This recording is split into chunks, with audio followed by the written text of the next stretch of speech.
I feel very honoured to be speaking on behalf of my mother Anne, siblings Raquel, Eve and Shmuel. As a family, we are so grateful to everyone for the amazing outpour of love and stories of how wonderful our father was as a person, rabbi, teacher and friend. And although a great source of comfort, it doesn't come as any surprise.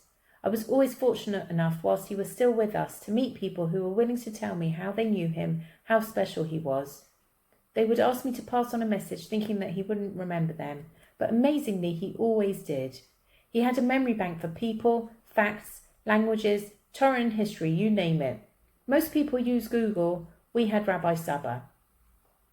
Almost every person who reached out to us said that they associate him with a specific prayer, parsha or chag, and would think of him at every time during the year when it came about. For me, it was always Havdalah. When I was little, I was allowed a small snack in the winter months around the same time that Shabbat came out. Whilst getting ready for Havdalah, he would always drop something on the floor and I would rush to help him. When I'd stand up, it was gone. I would then spend the whole of Havdalah looking for my snack, which I was sure I'd put on the table. He would then drop something, and when I stood up, it magically reappeared. It was only one time that I stood up too quickly and caught the snack thief in action. I learnt 2 very important life lessons that day. 1, that he was actually a lot more intelligent than I gave him credit for, and 2, I should never keep my chocolate near him. It was on Shabbat that would finally visit him in hospital after 3 weeks of only having contact with him via WhatsApp video call. He had suffered a great trauma to the heart and was unconscious most of the day. Shmuel and I took it in turns to suit up in plastic and sit and reassure him. Around 5 p.m, the nurses were able to properly wake him up. They asked him if he knew where he was, what day it was, and if he knew what had happened. He turned to me and asked if he had missed Havdalah. I said that we could do it together and he could choose the normal version or I could perform a song and dance. He gave me a look that I haven't seen since I was a teenager doing something I definitely shouldn't have. A normal version it was. From being unable to communicate most of the day, he recited the majority of Havdalah from memory. He improvised with things in the room for the brachot, but I thought it was best probably not to light a naked flame with 2 giant canisters of oxygen present.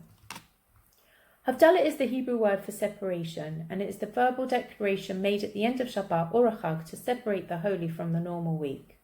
I feel that this is a very fitting prayer to be associated with our Father, as when it came to his interactions with people, he made no distinction or separation between those deemed holy and sophisticated and the lowly plebs like me among them. The heartfelt condolences came from top consultants and rabbis that he had come into contact with, who will miss his intellectual conversations and friendships, to the lady who worked in the meat counter in Holland and the bin care man who cleaned my parents' outside bins. He had the ability to make everyone feel special when he spoke to you. You felt like you were the only person that mattered and he was there with you in the moment. This was no parlour trick or act he had perfected. He genuinely was interested and engaged with everyone. A lot of people have been talking about his legacy, his Torah teachings, recorded lectures, his insights into specific aspects of Jewish life and interpretations of ancient texts that will live on forever.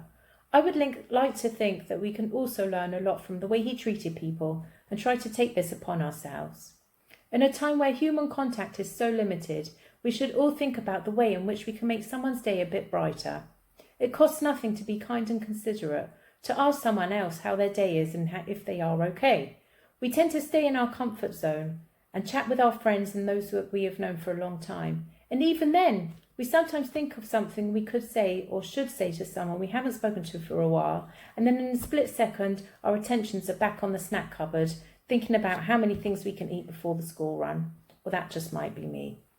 In a time when we are waiting with bated breath for the new vaccines to be effective to allow us to return to what we consider a normal life, it's time to inject some kindness and warmth into those all around us.